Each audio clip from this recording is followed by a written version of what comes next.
अमीर लड़का था। उसे एक गरीब किसान की लड़की से प्यार हो गया। लड़की सुंदर होने के साथ साथ काफी समझदार थी।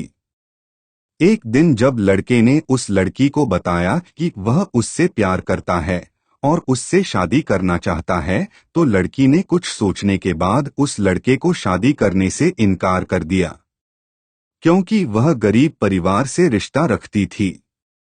लेकिन कुछ समय बाद जब ये बात उस लड़के को पता चली, तो उसने लड़की के माता पिता से बात की और उस लड़की को समझाया। काफी समझाने के बाद वह लड़की मान गई और दोनों की शादी हो गई। शादी के बाद लड़का उसे बहुत प्यार करता था। दोनों का दाम्पत्य जीवन काफी अच्छा चल रहा था। लेकिन कुछ महीनों बाद लड़की को चर्मरोग स्किन डिजीजेस हो गया, जिसके कारण उसकी खूबसूरती ढलने लगी। अब लड़की को यह डर भी सताने लगा कि उसकी खूबसूरती ढलने के कारण कहीं उसका पति उसे छोड़ न दे।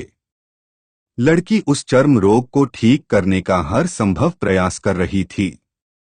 समय बीत रहा था और लड़की की खूबसूरती धीरे धीरे ढल रही थी।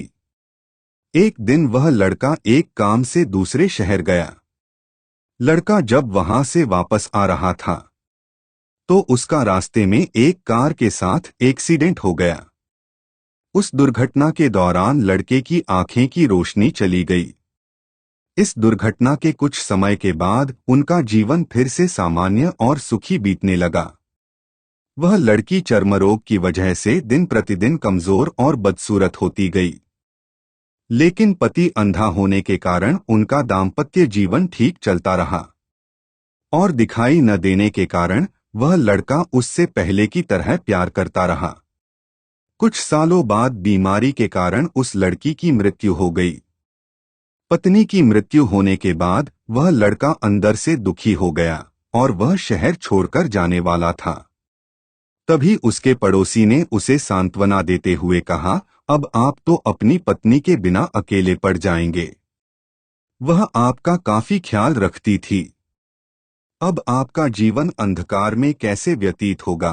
तब उस लड़के ने अपने पड़ोसी की ओर देखा और गहरी सांस लेते हुए कहा, मैं कभी अंधा था ही नहीं, लेकिन मैं यह सोचकर अंधे होने का नाटक करता रहा कि कहीं मेरी पत्नी को उसकी बीमारी और बदसूरती के कारण यह ना लगे कि मैं उससे प्यार नहीं करता। इसीलिए मैं इतने सालों तक बिना कुछ कहे हुए अपनी पत्नी की खुशी के लिए अंधा बना रहा। यह बात सुनकर पड़ोसी की आंखों से आंसू छलक आए और वह लड़का वहां से उठकर चला गया। शिक्षा, अगर आप जीवन भर खुश रहना चाहते हैं तो आप लोगों की कमियों की तरफ ही नहीं, उनकी खूबियों की तरफ भी गौर करिए। आपका जीवन आसान हो जाएगा।